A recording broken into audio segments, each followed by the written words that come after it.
ফসারতে করতেছে। দুই দিনের দুনিয়া যেটা আপনি আমি প্রায় সময় বলে থাকি শুনে থাকি, আসলে কিন্তু দুই দিনেরই দুনিয়া। জন্মের সময় দেওয়া হয়েছে আজান, মৃত্যুর পরে জানাজার নামাজ। এই আজান এবং নামাজের মাঝখানে যে সময়, এটার নামে জীবন। এই অল্প দিনের মেহমান হয়ে আসা, কেউ তো আর দুনিয়াতে মালিক হয়ে আসেনি, মেহমান। আমরা যেন সবাই মেহমানের মতো থাকতে পারি, অন্যের আনন্দের সুখীর হওয়ার কারণ হতে পারি। আবদার করে বলি, জীবন যতদিন থাকবে, দুঃখ কষ্ট মানুষের জীবনের একটা অবিচ্ছেদ্য অংশ। দুঃখ কষ্ট থেকে কেউ কখনো পালিয়ে থাকতে পারবে? আপনি যেখানেই যাবেন সেখানে আপনার কাছে দুঃখ কষ্ট আপন আপন নিয়মে থাকবে, আসবে। পালিয়ে যাওয়া বীর বাহাদুরের কাজ নয়, লড়ে যাওয়াটাই হচ্ছে বীর বাহাদুরের কাজ। কথা বলেন ঠিক কিনা?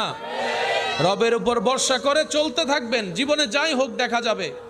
একজন মালিক তো আছে, একজন খালিক তো আছে, একজন রাজ্জাক তো আছে, একজন রহমান তো আছে। ওই রহমান দয়া করলে কষ্টটাও আনন্দর হয়ে যাবে। সুবহানাল্লাহ। কুরআনুল কারীমে রব্বুল আলামিন রাহমাতুল লিল আলামিন আল্লাহর হাবিব নবীর শানে এরশাদ করছেন, যে আয়াত কম বেশি আমাদের সবার মুখস্থ আছে।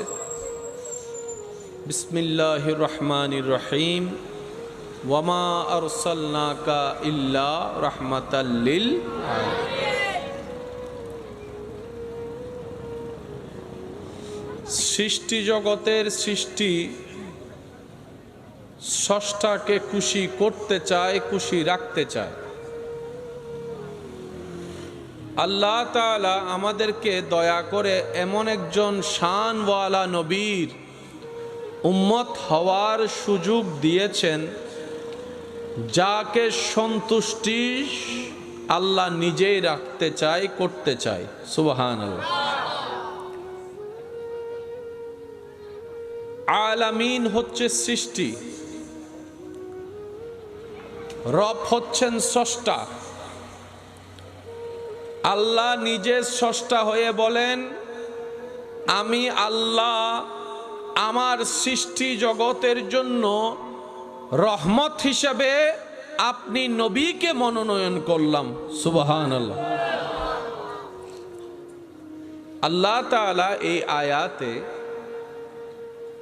নবীকে রাহমাতুল লিল আলামিন বলে সমস্ত সৃষ্টি জগতের মূল্যবান কেন্দ্রবিন্দু